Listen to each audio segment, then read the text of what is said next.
ក៏ក្រោកមេឃរំជួយដីងាប់អស់ត្រីនៅក្នុងសមុទ្រហើយពេលនេះដោយអ៊ុយក្រែនថ្លើមធំហ៊ានបាញ់កំទេចនាវារបស់ប្រទេសអ៊ីរ៉ង់មួយគ្រឿងនៅក្នុងតំបន់សមុទ្រកាស្ពីនប្រិយមិត្តជាទីមេត្រីថ្ងៃនេះជាថ្ងៃទី28ខែកក្កដាឆ្នាំ2026ដោយអ៊ីរ៉ង់ព្រមានថានឹងចាត់វិធានការឆ្លើយតបទៅនឹងការវាយប្រហាររបស់អ៊ុយក្រែនលើកប៉ាល់របស់ខ្លួននៅសមុទ្រកាស្ពីនរដ្ឋមន្ត្រីការបរទេសរបស់អ៊ីរ៉ង់លោកអាបាសសារ៉ាឈីនៅថ្ងៃអាទិត្យទី26ខែកក្កដាឆ្នាំ2026បានព្រមានថាប្រទេសរបស់លោកនឹងចាត់វិធានការឆ្លើយតបទៅនឹងការវាយប្រហាររបស់ប្រទេសអ៊ុយក្រែនលើកប៉ាល់មួយគ្រឿងរបស់អ៊ីរ៉ង់នៅក្នុងតំបន់សមុទ្រកាស្ពីននេះបើតាម AFP ការប្រកាសរបស់លោកអាបាសារ៉ាឈីធ្វើឡើងបន្ទាប់ពីប្រធានាធិបតីអ៊ុយក្រែន Volodymyr Zelensky បាននិយាយថាទីក្រុងគីវបានដឹកនាំការវាយប្រហាររយៈចម្ងាយឆ្ងាយនៅក្នុងតំបន់សមុទ្រកាស្ពីនប្រឆាំងទៅនឹងកប៉ាល់ដែលលោកអះអាងថាមានដឹកនៅបរិការយោធារបស់ប្រទេសអ៊ីរ៉ង់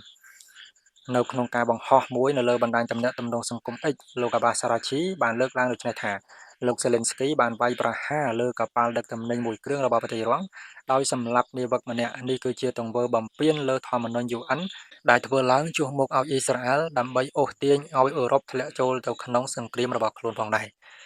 លោកអាបាសារ៉ាឈីបានបន្ថែមថារូបលោកបានបើកកិច្ចពិភាក្សាតាមទូរស័ព្ទជាមួយនឹងអនុប្រធានគណៈកម្មការអឺរ៉ុប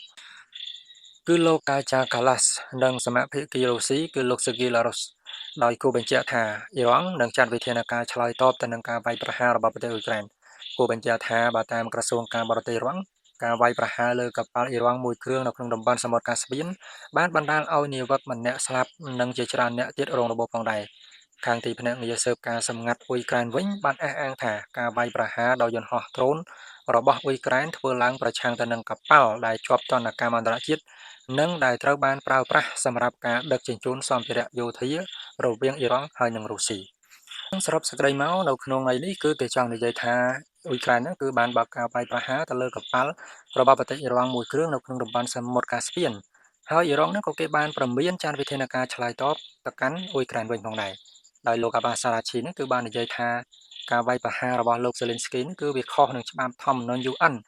ដែលធ្វើជំនួសឲ្យប្រទេសអ៊ីស្រាអែលដើម្បីអូសទាញឲ្យអឺរ៉ុបគឺធ្លាក់ចូលទៅក្នុងសង្គ្រាមរបស់ខ្លួនផងដែរបើន័យថារដ្ឋមន្ត្រីការបរទេសអ៊ីរ៉ង់គឺគាត់បាននិយាយថាអ៊ុយក្រែនវាយប្រហារទៅលើនាវាដឹកទំនិញរបស់អ៊ីរ៉ង់គឺជាការខុសទៅលើច្បាប់ធម្មនុញ្ញឬក៏ច្បាប់ UN ហ្នឹងឯងហើយគាត់បានបញ្ជាក់ទៀតថាការធ្វើហ្នឹងគឺសំដៅទៅលើការវាយប្រហាររបស់អ៊ុយក្រែនហ្នឹងណាទៅលើកប៉ាល់របស់ប្រទេសអ៊ីរ៉ង់គឺធ្វើជំនួសឲ្យអ៊ីស្រាអែលហើយគាត់បានបញ្ជាក់ទៀតថាដើម្បីអូសទាញការដែលអ៊ុយក្រែនធ្វើបែបហ្នឹងគឺដើម្បីអូសទាញឲ្យអឺរ៉ុបហ្នឹងធ្លាក់ចូលទៅក្នុងសង្គ្រាមអ៊ុយក្រែនផងដែរអានេះគឺជាការលើកឡើងរបស់លោកអាបាសារ៉ាឈីណាប្រិមត្តបងប្អូនហើយទីភ្នាក់ងារស៊ើបការសម្ងាត់របស់អ៊ុយក្រែនក៏បានចេញមកអះអាងថាការដែលគេវាយប្រហារដោយប្រើប្រាស់នៅយន្តហោះដ្រូនរបស់ប្រទេសអ៊ុយក្រែនធ្វើឡើងគឺប្រឆាំងទៅលើកប៉ាល់ទាំងឡាយណាដែលជាប់ទណ្ឌកម្មអន្តរជាតិ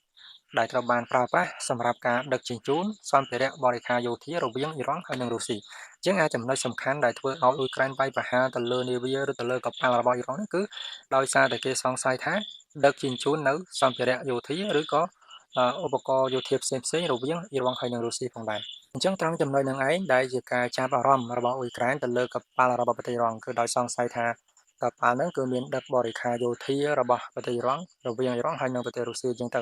ហើយនិយាយបានថាអ៊ីរ៉ង់ហ្នឹងអាចបញ្ជូននៅសភាវុធផ្សេងទៅឲ្យប្រទេសរុស្ស៊ីអញ្ចឹងណាប្រិមត្តបងប្អូនអានេះបើតាមការសង្ស័យណាប្រិមត្តបងប្អូនបើតាមការសង្ស័យរបស់អ៊ុយក្រែនអញ្ចឹងអ៊ុយក្រែនក៏គេបានបាញ់កំទេចចោលតែម្ដងហើយដោយគេអះអាងថាក្រុមនាវាកប៉ាល់ទាំងអស់ហ្នឹងគឺមានការបញ្ជូននៅសម្ភារៈយោធារវាងអ៊ីរ៉ង់ហើយនិងរុស្ស៊ីនឹងឯងយ៉ាងនេះគឺជាការអះអាងរបស់អ៊ីរ៉ង់ដែលគេគម្រាមថានឹងធ្វើការឆ្លើយតបសងសឹកវិញទៅលើប្រទេសអ៊ុយក្រែនហើយអ៊ុយក្រែនឆ្ងាយណាប្រិមិត្តបងប្អូនឆ្ងាយនឹងអ៊ីរ៉ង់ឆ្ងាយនឹងតំបន់មជ្ឈមបូព៌ាផងដែរប្រិមិត្តបងប្អូនបើយើងមើលតាមផែនទីទៅណាប្រិមិត្តឥឡូវនេះយើងតទៅទៀតប្រិមិត្តបងប្អូនដោយអ៊ីរ៉ង់បាននិយាយថាគេនឹងឈប់វាយប្រហារដល់ណាប់ណាសហរដ្ឋអាមេរិកឈប់ទម្លាក់គ្រាប់បែកលើប្រទេសអ៊ីរ៉ង់អញ្ចឹងអ៊ីរ៉ង់គឺគេបាននិយាយថាគេនឹងឈប់វាយប្រហារទៅលើនាវាដឹកប្រេងនានានៅក្នុងតំបន់ច្រកសមុទ្រហោះមូសលុះត្រាតែសហរដ្ឋអាមេរិកហ្នឹងក៏មានការឈប់ទម្លាក់គ្រាប់បែកលើអ៊ីរ៉ង់អញ្ចឹងទៅឥឡូវយើងតទៅទៀតមន្ត្រីជាន់ខ្ពស់អ៊ីរ៉ង់ម្នាក់បានប្រាប់ទីភ្នាក់ងារសារព័ត៌មាន Reuters កាលពីថ្ងៃអាទិត្យទី26ខែកក្កដាឆ្នាំ2026ថាអ៊ីរ៉ង់នឹងបញ្ឈប់ការវាយប្រហាររបស់ខ្លួនដរាបណាសហរដ្ឋអាមេរិកធ្វើដូចគ្នាដែរការវិវត្តចុងក្រោយបំផុតនេះគឺកើតមានឡើងគណៈសហរដ្ឋអាមេរិកបានផ្អាកយុទ្ធនាការទម្លាក់គ្រាប់បែកបន្ទាប់ពីក្រុមប្រឹក្សាសន្តិសុខរបស់លោកប្រធានាធិបតី Donald Trump បានប្រាប់រូបលោកថាសហរដ្ឋអាមេរិកជិតអស់គោលដៅដែលត្រូវវាយប្រហារនិងបង្ហាញការព្រួយបារម្ភពីការថយចុះស្តុបអាវុធអីចឹងទៅបន្ទាប់ពីបើកយុទ្ធនាការទម្លាក់គ្រាប់បែក13យប់ជាប់គ្នាលើអ៊ីរ៉ង់មន្ត្រីបញ្ចកោណបានផ្អាកយុទ្ធនាការរបស់ខ្លួន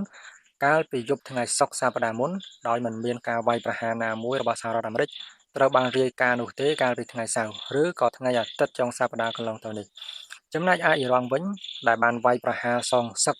ទៅនឹងការវាយប្រហារជារៀងរាល់យប់ពីសំណាក់សហរដ្ឋអាមេរិកតាមរយៈការវាយប្រហារលើប្រទេសក្បែរខាងដែលមានមូលដ្ឋានទ័ពអាមេរិកក៏មិនបានបើកការវាយប្រហារណាមួយដែរនៅក្នុងពេល2ថ្ងៃមកនេះមន្ត្រីអ៊ីរ៉ង់នៅក្នុងលក្ខខណ្ឌមិនបញ្ចេញឈ្មោះប្រាប់រយទ័រថាគោលជំហររបស់អ៊ីរ៉ង់នៅដដែលភ្នែកទល់នឹងភ្នែកពលបើសហរដ្ឋអាមេរិកវាយអ៊ីរ៉ង់នឹងសងសឹកវិញហើយបើការវាយប្រហារត្រូវបានបញ្ឈប់អ៊ីរ៉ង់ក៏នឹងបញ្ឈប់ប្រតិបត្តិការរបស់ខ្លួនដូចគ្នាដែរគួរបញ្ជាក់កាលពីថ្ងៃអាទិត្យចុងសប្តាហ៍កន្លងទៅឯកអគ្គរដ្ឋទូតអាមេរិកប្រចាំអង្គការសហប្រជាជាតិបានប្រាប់ទូរទស្សន៍អាមេរិក Fox News និងប្រព័ន្ធផ្សព្វផ្សាយអាមេរិកផ្សេងទៀតថាលោកត្រាំបានសម្រេចចិត្តផ្អាកការវាយប្រហាររបស់សហរដ្ឋអាមេរិកដើម្បីអនុញ្ញាតឲ្យមានពេលវេលាបន្ថែមសម្រាប់ការទូតការសម្រេចចិត្តនេះគឺកើតមានឡើងក្រោយក្រមមន្ត្រីអាមេរិកបានព្រមានថាយុទ្ធនាការទម្លាក់គ្រាប់បែកអស់ពេល2សប្តាហ៍ដែលមានគោលដៅកំញើញទប់ស្កាត់កុំឲ្យអ៊ីរ៉ង់បើកការវាយប្រហារលើកប៉ាល់ដឹកប្រេងនៅក្នុងច្រកសមុទ្រហ័រមុសនិងចិត្តអស់គោលដៅដែលត្រូវវាយប្រហារនិងព្រួយបារម្ភពីការថយចុះនៃការស្តុបអាវុធផងដែរការចាប់ផ្ដើមប្រតិបត្តិការប្រយុទ្ធទ្រង់ទ្រាយធំឡើងវិញនៅតែជាជម្រើសមួយសម្រាប់សហរដ្ឋអាមេរិកតែព្រមព្រៀងជាមួយគ្នានាយឧត្តមសេនីយ៍លោក Duncan ដែលជានាយកសេនាធិការចម្រុះកងទ័ពអាមេរិកត្រូវបានរាយការណ៍បានប្រាប់លោកត្រាំជាលក្ខណៈឯកជនថាការបន្តទម្លាក់គ្រាប់បែកលើអ៊ីរ៉ង់អាចនឹងធ្វើឲ្យស្តុបអាវុធថយចុះជាពិសេសគឺគ្រាប់មីស៊ីលសម្រាប់ប្រព័ន្ធការពារដែនអាកាសរបស់អាមេរិកនៅក្នុងតំបន់មជ្ឈមបូព៌ាផងដែរការិយាល័យរបស់លោក Duncan និងទីបញ្ជាការកណ្ដាលរបស់សហរដ្ឋអាមេរិកជាទម្លាប់មិនដែលធ្វើការថាធិប្បាយអ្វីលើការផ្ដល់យោបល់ជាលក្ខណៈឯកជនរបស់ពួកគេនោះទេយ៉ាងណាក៏ដោយនៅក្នុងបទសម្ភាសន៍ជាមួយនឹងកម្មវិធី Meet the Press របស់ទូរទស្សន៍ NBC លោក Well បាននិយាយថាយោធាសហរដ្ឋអាមេរិកមានអ្វីគ្រប់យ៉ាងដែលខ្លួនត្រូវការប៉ុន្តែលោកក៏បានបញ្ជាក់ដែរថានៅពេលដែលរដ្ឋមន្ត្រីការពារជាតិអាមេរិកលោក Pete Hegseth ឡើងកាន់តំណែងស្តុបអាវុធនៅក្នុងឃ្លាំងរបស់សហរដ្ឋអាមេរិកបានថយចុះរួចទៅហើយនៅក្រោមរដ្ឋបាលរបស់អតីតប្រធានាធិបតីអាមេរិក Joe Biden មកម្លេះខ្ញុំន័យថាឃ្លាំងអាវុធរបស់អាមេរិកហ្នឹងគឺធ្លាក់ចុះតាំងតែពីចំនួនអតីតប្រធានាធិបតីអាមេរិកលោក Joe Biden មកម្លេះមិនមែនត្រឹមលោក Pete Hegseth ឡើងកាន់តំណែងនោះទេដោយសារតែឃ្លាំងអាវុធរបស់អាមេរិកហ្នឹងគឺវាថយចុះតាំងតែពីអតីតប្រធានាធិបតីអាមេរិកមុនម្លេះគឺនៅក្នុងការដឹកនាំរបស់លោក Joe Biden ហ្នឹងណាប្រិមត្តបងប្អូនឥឡូវនេះយើងតទៅទៀតប្រិមិត្តដោយលោកនេតានយ៉ាហ៊ូបាននិយាយថាបញ្ហាអ៊ីរ៉ង់គឺជារបៀបវារៈកំពូលនៅក្នុងជំនួបជាមួយនឹងលោកត្រាំនាយករដ្ឋមន្ត្រីអ៊ីស្រាអែលលោក Benjamin Netanyahu បានធ្វើដំណើរទៅកាន់រដ្ឋធានី Washington នៅថ្ងៃច័ន្ទដើម្បីជួបពិភាក្សាដោយផ្ទាល់ជាមួយនឹងប្រធានាធិបតីអាមេរិក Donald Trump